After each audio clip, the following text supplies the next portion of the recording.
वो एक देश की मांग कर रहा है, वो कंट्री के विभाजन की बात कर रहा है। हमारे बाप दादे तो सिख बने और ये इसलिए सपोर्ट कर रहे हैं, वो भारत को उठता नहीं देखना चाहते। ये करना बड़ा आसान है, सबसे ज्यादा खतरनाक होता है। तो सब लोग जो होता है रिलीजन का इस्तेमाल करते हैं। तो अगर आप डर के रहोगे तो वो तो आपको डराएगा। हेडक्वार्टर तो सबके बाहर हैं, कनाडा में है, क्या है, हर जगह है। नमस्कार, मैं शालिनी झा और आप देख रहे हैं सौगंध टीवी।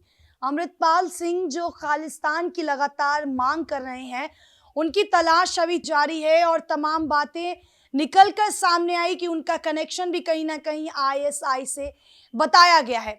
इन्हीं मुद्दों को लेकर हमारे साथ ज़्यादा बातचीत करने के लिए मौजूद हैं retired wing commander Praful Bakshi ji. Sir, जिस तरीके से हमने पहले भी देखा है कि खालिस्तान की मांग उठती रही है भिंडरावाला के समय पर, क्या कुछ स्थिति उस वक्त रही थी ये सबके सामने है। उसके बाद अब अमृतपाल सिंह जो लगातार खालिस्तान की मांग कर रहा है, कैसे देख रहे हैं और क्या कुछ आप उस पर कहना चाहेंगे? देखिए, खालिस्तान की मांग कर रहा है, ये कोई ऐसी कोई साधारण सी बात तो नहीं है कि कोई एक्स्ट्रा लैंड की मांग कर रहा है या कोई किसी एजुकेशन इंस्टीट्यूशन की मांग कर रहा है। वो एक देश की मांग कर रहा है, वो कंट्री के विभाजन की बात कर रहा है। तो वो तो बहुत सीरियस मामला है। उस सीरियस मामले को आप क्या समझती हैं कि भारत की कोई नीति होगी, कोई इंटरनल पॉलिटिक्स होगी, कोई डॉक्ट्रिन होगी कि कोई कहे कि मैं आपका देश का विभाजन करना चाहता हूँ, आपका क्या ख्याल है? वो ये ऐसी कोई मामूली बात तो है नहीं। तो जो भारत के गवर्नमेंट को पता क्या करना है ऐसे लोग का, जो मांग कर रहा है, अगर उसने पार्लियामेंट में जाके क्वेश्चन उठाया, डेमोक्रेटिक मेथड से उठाया है, ठीक है, वोट लिया है, कोई जनता की राय है, तो वो बात दूसरी है, हमारी डेमोक्रेटिक मशीनरी है। पर अगर दूसरी तरीके से मांग कैसे कर रहा है, ज़बरदस्ती तो मांग कर नहीं सकता। ऐसा तो कोई भी उठ के आ जाएगी, मेरे को जी मैं बख्शिस्तान चाहता हूँ, आप कहो जी मेरे को आपका नाम लेके शालिनी स्थान चाहता हूँ, ये कोई हो जाएगा?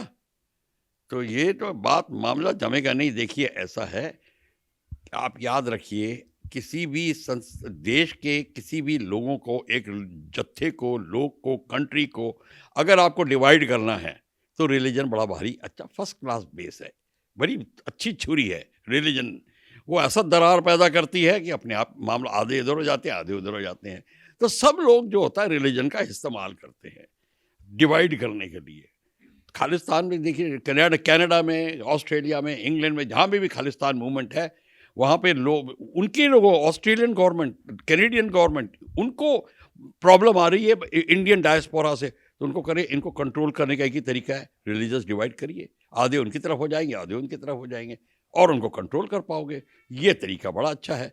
तो ये कर रहे हैं, उससे क्या होता है, भारत नीचे आता है। आप भारत ताकतवर नहीं बन सकता। भारत अगर ताकतवर नहीं बनेगा तो फिर यहाँ पे उनको कोई रोकने वाला नहीं है। इसलिए भारत की ताकत जो है, उभरती ताकत, बाकी कंट्रीज को पसंद नहीं है, और इसीलिए भारत को कमज़ोर करने के लिए वो रिलीजियस डिवाइड पैदा करना चाहते हैं। और खालिस्तान एक रिलीजियस डिवाइड है जो कि फॉरेनर ने सपोर्ट किया हुआ है। और ये अमृतपाल और जो भी इनका नाम है, अगर ये बातें सच है उनके बारे में, तो वही करवा रहे हैं। अच्छा, सर, उनके कनेक्शंस भी कहीं ना कहीं आईएसआई से पाए गए हैं, तो क्या पाकिस्तान कनेक्शन माना जाए कि पाकिस्तान का भी कहीं ना कहीं इसमें पूरा हाथ है, जो खालिस्तान की मांग करने को अब सामने आ रही है? सामने आपके पत्थर आपके सिर पे गिर रहा है और आप पूछ रहे हैं कि ये पत्थर वाकई में गिर रहा है। वो गिर रहा है। खालिद पाकिस्तान के भर तो ये तो चाहेगा पाकिस्तान, वो तो उसकी पूजा कर रहा है कि किस तरीके से भारत को, किस तरीके से हम तो तकलीफ में डालें, और इसलिए वो उसको पूरा फ़ायदा उठाएंगे। खालिस्तान मूवमेंट को वो पूरा फ्यूल करेंगे, पैसा देंगे, ड्रग्स के थ्रू सप्लाई करेंगे, ड्रोन्स के थ्रू सप्लाई करेंगे, वेपन सप्लाई करेंगे। क्यों नहीं? अगर मैं पाकिस्तान होऊंगा तो यही करूंगा, और पाकिस्तान कर रहा है। हमारी नीति क्या है कि हम उनको कितनी जल्दी ख़त्म कर सकते हैं।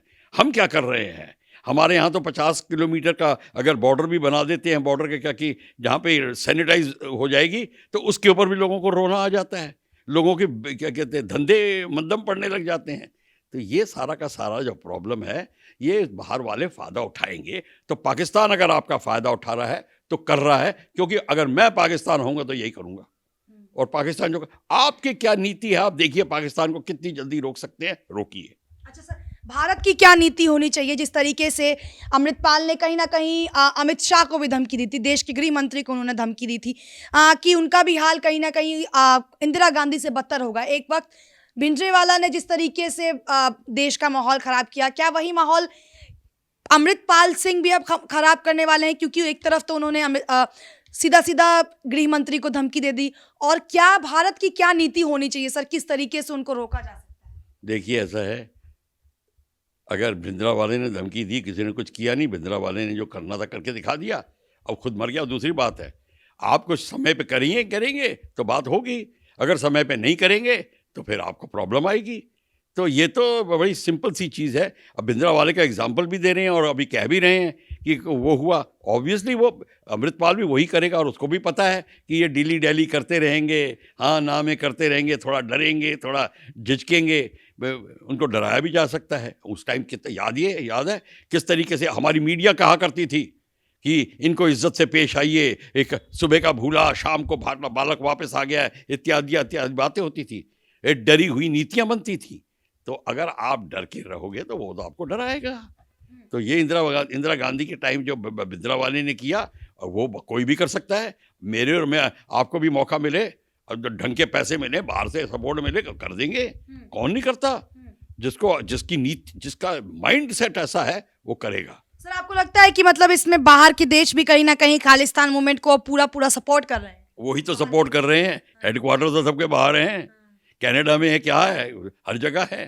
तो ये सब सपोर्ट कर रहे हैं, और ये इसलिए सपोर्ट कर रहे हैं, वो भारत को उठता नहीं देखना चाहते।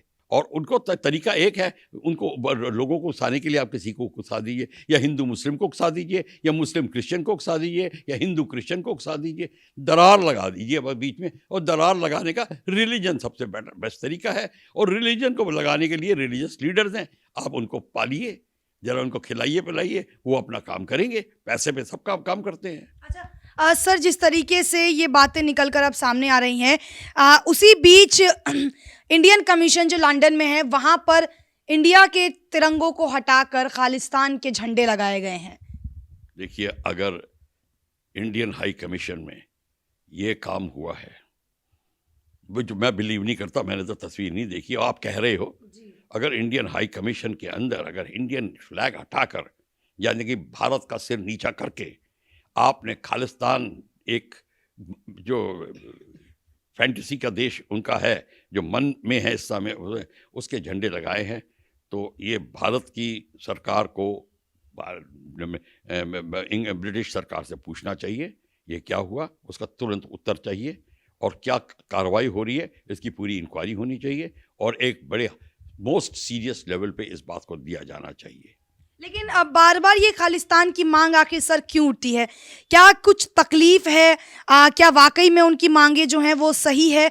क्योंकि जब ये देश धर्मनिरपेक्ष है, जब देश का बंटवारा हुआ तो धर्मनिरपेक्ष के नाम पर यहाँ हुआ, तो आज सिखों को इस देश से क्या तकलीफ कि वो एक अलग देश की मांग ही करने लगे? देखो, सिख नहीं हैं ये, सारे सिख नहीं है, कुछ चंद लोग हैं। देखिए, यही बात है ना, आपने कह दिया सिखों को, वो सिखों नहीं, चंद सिखों की बात है, और वो भी आधे नहीं है। और सिख कौन है? हमारे ही लोग तो सिख हैं, हमारे बाप दादे तो सिख बने। बाहर का वाला कौन थोड़ी आया था, कि मार्स से थोड़ी आया था, कोई रशिया से थोड़ी आया था, कोई फिनलैंड से थोड़ी आया था सिख बनने।